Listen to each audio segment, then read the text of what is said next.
welcome to God's 5 Minutes with Pastor Ed Wilson. Reach him at gods5minutes@gmail.com. Now, here's Ed Wilson with God's 5 Minutes. Hello, friends. Genesis 2 gives us the story of Moses. And it came to pass in those days when Moses was grown that he went out unto his brethren, and he spied an Egyptian smiting an Hebrew, one of his brethren. And he looked this way and that way, and when he saw there was no man, he slew the Egyptian and hid him in the sand. Moses was the man God chose to lead the Hebrew nation out of Egyptian slavery. When the appropriate time had come, God did so by using miraculous signs and deliverances impossible for a human to contrive, but he did so within the framework of his planning at the sound of his voice. Moses' passion over seeing one of his kinsmen being beaten is understandable, but it does not give him the right to do what he did, and what Moses did was sin. For instance, Moses had a sense of justice, as we all naturally do, and which was lawfully offended at seeing one human being mistreating another. He also felt the impulse to take up the cause of the downtrodden, which is noble in itself. It was his impulsiveness that caused him to go wrong. God had caused him to be positioned as a prince of the Egyptians, and as such we could expect he had recourse open to him that did not involve taking retribution into his own hands. The original language suggests the blows the Hebrew received were not likely to be fatal. Was it overreach to kill one person for slapping another?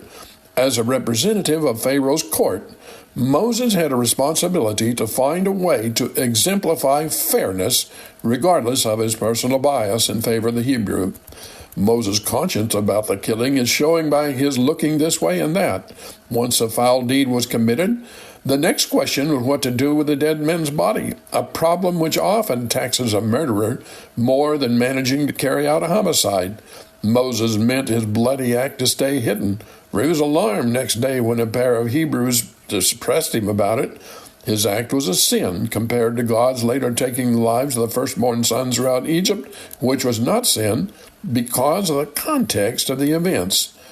See, the Egyptians in Moses' time were a highly developed society with laws, courts, enforcement officials, and prisons.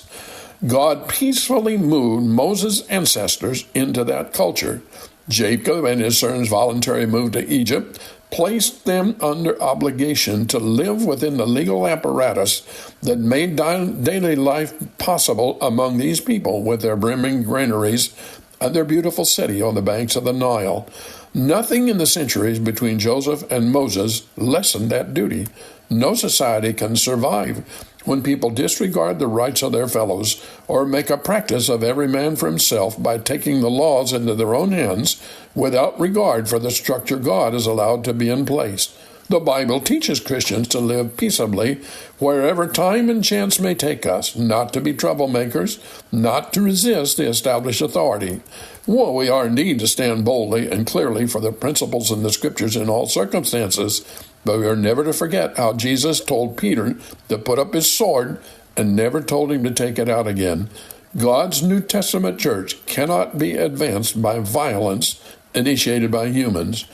Moses had a laudable, if carnal, passion to see his kinsmen free from Egyptian oppression. Had his methods of bringing that to pass been followed on the scale that might naturally have come from this action, the result would have been riots by Hebrews against Egyptians, with Egyptians in control of nearly all the resources, army, weapons, land, and Hebrews woefully unprepared, thus ever humans.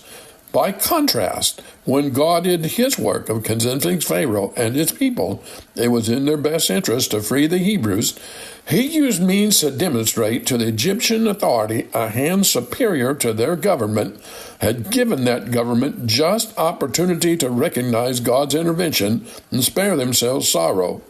Well did David write, "Wait, I say, on the Lord." You have been listening to God's 5 Minutes with Pastor Ed Wilson. Reach him by email at godsfiveminutes@gmail.com. Tune in next time to hear more encouraging thoughts from God's Word on God's 5 Minutes with Pastor Ed Wilson.